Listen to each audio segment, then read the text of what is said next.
The most defining moment of my life was, or has been, the time my father passed away when I was 9 years old, and living in a patriarchal country and state.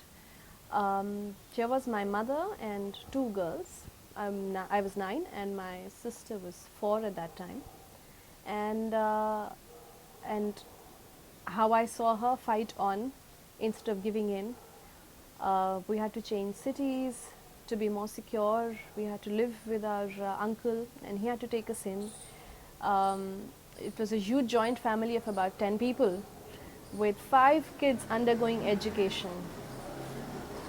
So when I saw him accommodate us, and him and his wife accommodate us, his children help us, and my mother, who'd never stepped out, she was educated, she was a master's in arts, but she'd never stepped out to work.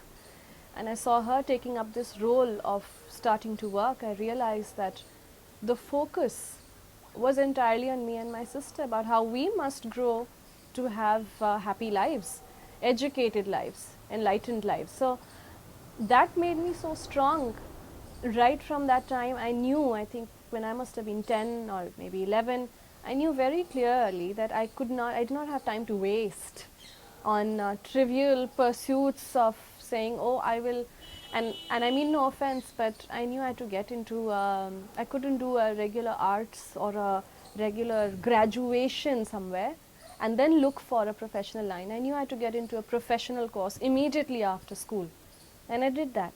So that focus and that strength came in at a very, very early age, where there were constant reminders from around me in my environment that told me that all of these people are accommodating me or doing something extra for me.